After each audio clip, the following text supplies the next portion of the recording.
Depuis quelques années, recruter des franchisés est un réel défi pour beaucoup de réseaux. Pourtant, certains réussissent à tirer leur épingle du jeu et c'est le cas de Michael aujourd'hui qui nous fait le plaisir d'être là pour répondre à quelques questions. Alors Michael, Dom&Vie enregistre 24 ouvertures sur 2024, une performance rare, portée par une stratégie claire et solide. J'ai envie de te poser quelques questions pour que tu m'éclaires sur ce qui t'a permis de redresser Dom&Vie aussi vite après le Covid. Qu'est-ce qui fonctionne aujourd'hui pour recruter efficacement? Et peut-être un petit retour sur notre collaboration sur la campagne digitale de recrutement de franchisés. Très bien. Merci Sophie, merci de ton invitation. Je suis ravi de pouvoir répondre à tes questions et puis peut-être donner de l'information à plusieurs autres franchiseurs. Oui. L'objectif, effectivement, c'est de donner des idées aux autres franchiseurs. Donc, revenons sur 2024. Qu'est-ce qui t'a permis ce chiffre remarquable de 24 ouvertures dans un contexte qui est relativement compliqué aujourd'hui? Selon toi, quels sont les leviers clés qui a créé cette dynamique? Alors c'est vrai qu'on est très fiers de cette année 2024 qui a vu l'arrivée de 24 nouvelles agences aujourd'hui en France. Je pense qu'il y a plusieurs choses qui répondent à ça. C'est que déjà on a un concept avec un marché qui est porteur. Donc on sait que la silver economy évidemment ne va faire que de croître et je pense que les personnes veulent s'attirer vers un marché où il y a une visibilité et une pérennité du business. Le deuxième axe, c'est que dans notre positionnement chez Dom&Vie, on a un accompagnement personnalisé très fort dès le lancement. Et ça tend à rassurer nos candidats. Et du coup, quand ils voient et ils étudient le concept de Dom&Vie, ça les rassure et ils se sentent accompagnés. Dernier point, je dirais que c'est ce concept clé en main finalement qu'on va donner à destination des porteurs de projets. Et là encore, ça a tendance à les rassurer parce qu'eux viennent d'horizons différents. On les sélectionne évidemment de façon rigoureuse. Mais le fait qu'on leur apporte vraiment un clé en main depuis la construction de leur entreprise jusqu'à toutes les phases de leur croissance, c'est quelque chose qui les rassure et qui finalement fait que on a une attirance et un attrait pour Dom&Vie qui est très fort par le marché, par notre métier d'adaptation de domicile et par l'accompagnement qu'on va fournir. Très bien. Et alors depuis le Covid, plusieurs réseaux sont en difficulté et on voit bien que ces croissances à deux chiffres, on en voit de moins en moins chez les franchiseurs. Comment tu expliques que vous arriviez, vous, à faire cette croissance à deux chiffres et d'avoir vraiment redressé très très vite après le Covid cette situation? L'activité, évidemment, je dirais qu'on a évidemment nous aussi souffert sur le Covid avec en plus une population cible qui était fragile, qu'on œuvrait, donc il fallait faire très attention. Et je dirais ce qui nous a permis de vraiment ressortir, c'est déjà d'avoir la conviction que le marché allait se développer beaucoup plus fort à la sortie du Covid. Donc quelque part déjà ça donne l'énergie et ça donne l'envie de pouvoir dépasser les difficultés qu'on peut rencontrer. Donc on a accompagné nos franchisés sur différentes étapes, mais surtout qu'en fait on a pris ce temps-là pour rebâtir une stratégie de digitalisation. Et je crois que ça c'était une clé maîtresse, on y reviendra je pense dans le recrutement de nouveaux franchisés, mais le fait d'avoir utilisé de la digitalisation, d'apporter des nouveaux outils à nos franchisés, de pouvoir communiquer très fortement sur notre métier, derrière ça a permis qu'on a pu restabiliser et lancer des éléments très forts avec Dom&Vie. Dernier point, c'est qu'on a pu nouer pendant cette période des relations très fortes avec des partenaires, donc des partenaires associatifs, le monde médico-social, et ce qui a permis du coup à Dom&Vie de repartir très vite sur une base et des fondations très fortes sur lesquelles on a pu bâtir les dernières années qui montrent une croissance effectivement très forte. Alors on voit de plus en plus aujourd'hui que les franchiseurs doivent travailler leur marque employeur, travailler leur persona, donc c'est le discours et c'est aussi les canaux sur lesquels vous trouvez les franchisés. Quel rôle a joué justement cette communication digitale Elle a été fondamentale. Elle a été essentielle même dans notre stratégie, pour ne pas dire centrale, parce qu'effectivement, quand on est là pour développer une marque, on est là pour développer un réseau de franchises, il faut aller chercher les personnes, il faut aller chercher les porteurs de projets.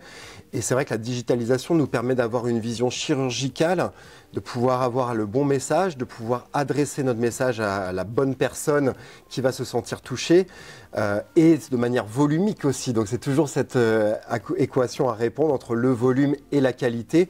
Donc c'est essentiel aujourd'hui nous dans notre développement, à la fois pour notre métier, mais évidemment pour le recrutement de nouveaux franchisés. Alors, on a eu l'occasion de travailler ensemble sur ce sujet, sur une campagne digitale, sur un certain nombre de personas. Est-ce que tu voudrais revenir sur cette collaboration?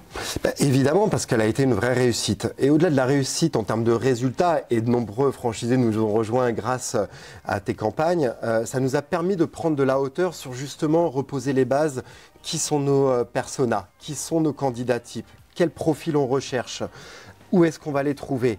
De quelle manière on va leur parler? Et tout ça, ce travail nous a permis à ce que tu nous donnes une certaine prise de hauteur par rapport à un métier que nous on connaît et qu'on imagine avec peut-être des fois des dogmes.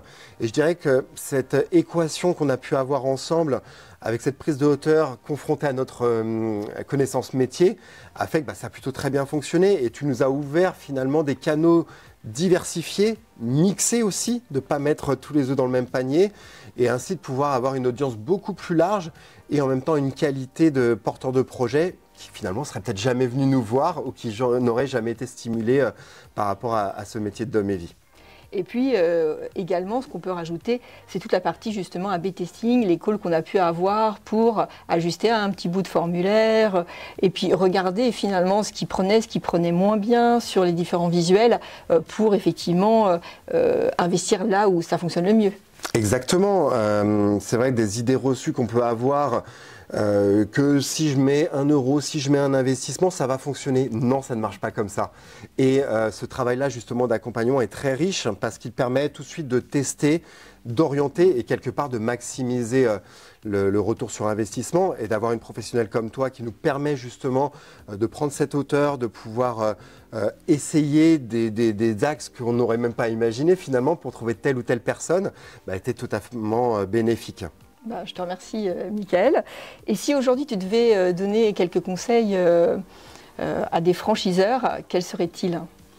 De ne pas attendre les candidats, c'est-à-dire qu'il faut aller les chercher là où ils se trouvent. Donc en fonction des différents business que mes confrères franchiseurs peuvent avoir, évidemment c'est de bien définir sa cible, où est-ce qu'elle peut se retrouver.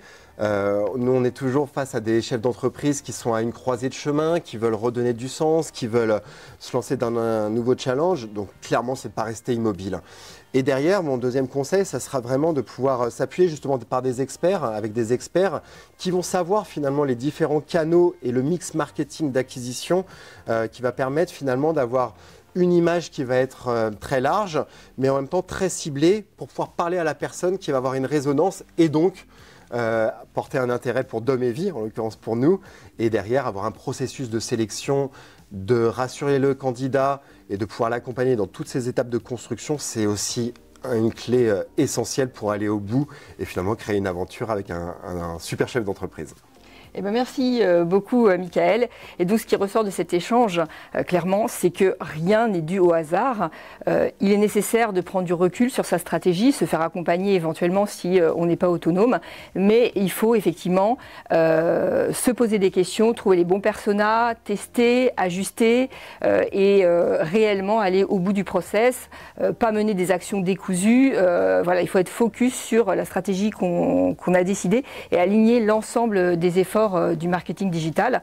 Sans stratégie, finalement, même si on aboutit au résultat, finalement, le chemin risque d'être assez long.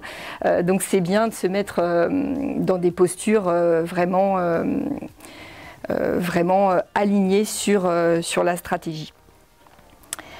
Merci beaucoup pour cet éclairage extrêmement inspirant. Et c'est vrai que dans le milieu de la silver, où il y a beaucoup de sens, c'est important. On parle beaucoup d'usage dans cet environnement, mais je trouve qu'il est essentiel de ne pas oublier le business, parce que la pérennité de ces startups, c'est aussi l'avenir de la silver economy et donc de nos seniors.